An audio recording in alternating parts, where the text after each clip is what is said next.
Hello বন্ধুরা, আজকের এই আলোচনায় আমরা ডুব দেব অর্থনীতির এমন একটা বিষয়ে যেটা ছাড়া গোটা সিস্টেমটাই অচল। হ্যাঁ, আমরা কথা বলছি বাণিজ্যিক ব্যাংক নিয়ে।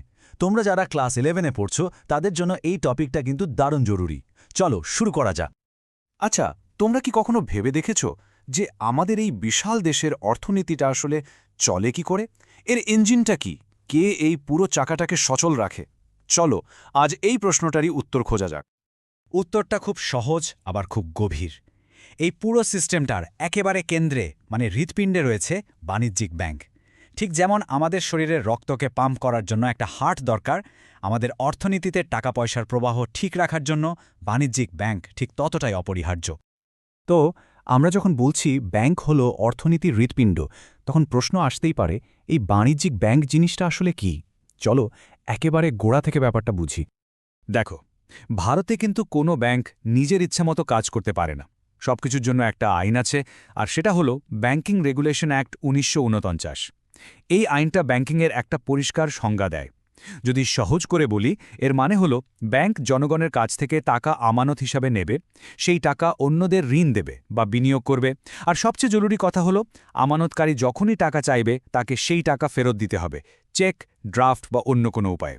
এটাই হলো যে কোনো ব্যাংকের মূল ভিত্তি। এখন এই বড়সড় সংজ্ঞাটাকে যদি আমরা দুটো সহজ ধাপে ভেঙে নিই তাহলে কি দাঁড়ায়? খুব সিম্পল। স্টেপ 1, ব্যাংক আমাদের মতো সাধারণ মানুষের থেকে টাকা জমা নেয়। আর স্টেপ 2, সেই জমানো টাকাটাই অন্যদের, যেমন কোনো ব্যবসায়ী বা যার টাকার প্রয়োজন, তাকে ঋণ হিসেবে দেয়। ব্যাস, এটাই হলো একটা বাণিজ্যিক ব্যাংকের একেবারে কোর ফাংশন। আমরা তো ব্যাংকের মূল কাজটা বুঝলাম, কিন্তু তোমরা তো অনেক ব্যাংকের নাম শুনেছ, তাই না? State bank of India, HDFC, ICICI, এরা সবাই কি এক? না, একদমই না। এদের মধ্যে বেশ কিছু ভাগ আছে। চলো এবার সেই প্রকারভেদগুলোই একটু দেখে নেওয়া যাক। ব্যাংকগুলোকে প্রধানত দুটো বড় ভাগে ভাগ করা হয়।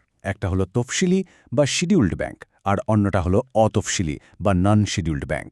ব্যাপারটা কি, যে ব্যাংকগুলো রিজার্ভ ব্যাংক অফ ইন্ডিয়ার একটা বিশেষ তালিকা, যেটাকে সেকেন্ড শিডিউল বলে, তার অন্তর্ভুক্ত, তাদের বলা হয় তফসিলি ব্যাংক।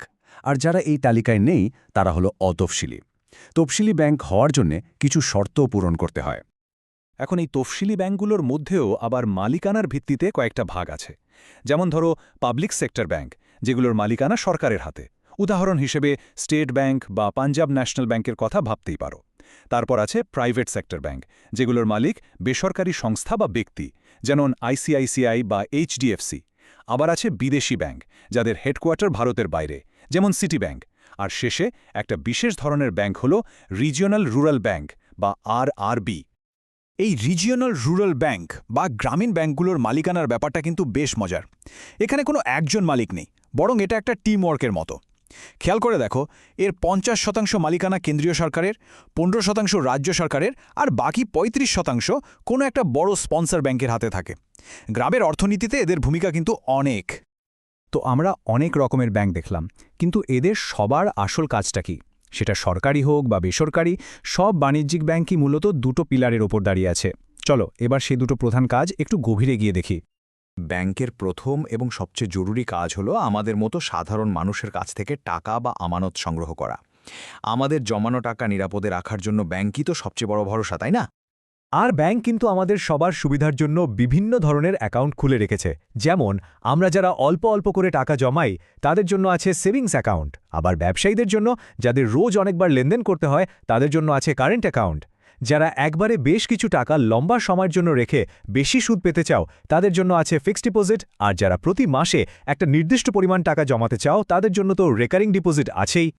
ব্যাংকের দ্বিতীয় প্রধান কাজ হল ঋণ বা লোন দেওয়া। আচ্ছা, ব্যাংক যে আমাদের থেকে এত টাকা আমানত হিসেবে নেয়, সেই টাকাটা নিয়ে করে কি? ওই টাকাই তারা অন্যদের ধার দেয়। আর এই ঋণের ওপর যে সুদ পায় সেটাই কিন্তু ব্যাংকের আয়ের মূল উৎস। আর এখানেই ব্যাংকের একটা জাদুকরী ক্ষমতা লুকিয়ে আছে। একে বলা হয় ক্রেডিট ক্রিয়েশন বা ঋণ সৃষ্টি। ব্যাপারটা কি? ধরো তুমি ব্যাংকে ১০০ টাকা জমা রাখলে। ব্যাংক কিন্তু ওই ১০০ টাকা সিন্ধুকে বন্ধ করে রাখে না। এর থেকে একটা ছোট অংশ রিজার্ভ রেখে বাকি টাকাটা অন্য কাউকে লোন দিয়ে দেয়। মজাটা হলো, সেই লোনের টাকাটা আবার অন্য কোনো অ্যাকাউন্টে জমা হয়, আর সেই ব্যাংক আবার তার থেকে লোন দেয়।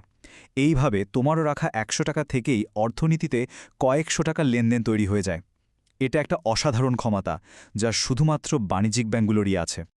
কিন্তু ব্যাংকের কাজ শুধু টাকা জমা নেওয়া আর লোন দেওয়ার মধ্যেই শেষ নয়।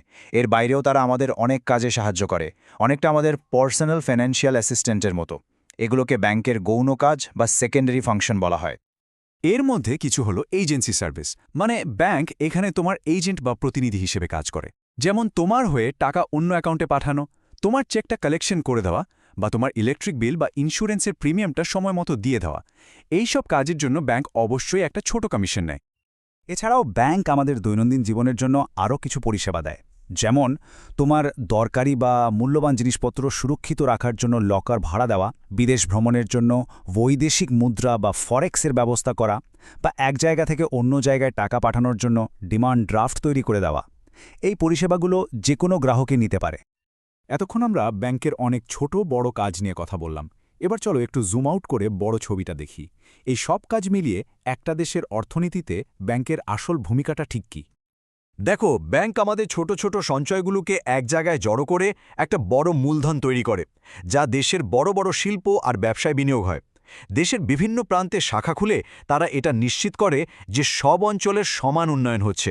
আর নতুন যারা ব্যবসা শুরু করতে চায় সেই উদ্যোক্তাদের ঋণ দিয়ে তারা স্বপ্ন পূরণেও সাহায্য করে। এক কথায় দেশের আর্থিক বিকাশের ইঞ্জিনই হলো ব্যাংক। তাহলে সব আলোচনার শেষে আমরা আবার সেই প্রথম কথাতেই ফিরে এলাম, তাই না? ব্যাংক সত্যি একটা দেশের আর্থিক ব্যবস্থার হৃৎপিণ্ড। আমাদের টাকা পয়সাকে সঠিক পথে চালিত করে দেশের শিরায় উপশিরায় পৌঁছে দেওয়ার মতো গুরুত্বপূর্ণ কাজটা কিন্তু ব্যাংকই করে। বেশ, তাহলে আজকের আলোচনাটা আমরা এখানেই শেষ করছি, কিন্তু তোমাদের জন্য একটা প্রশ্ন রেখে যাচ্ছি। এই যে ডিজিটাল যুগ, ইউপিআই, আর্টিফিশিয়াল ইন্টেলিজেন্সের সময় তোমাদের কি মনে হয় ভবিষ্যতের বাণিজ্যিক ব্যাংকগুলোর ভূমিকা কিভাবে বদলে যেতে পারে? তারা কি আজকের মতোই থাকবে, নাকি নতুন কিছু করবে? অবশ্যই ভেবে দেখবে।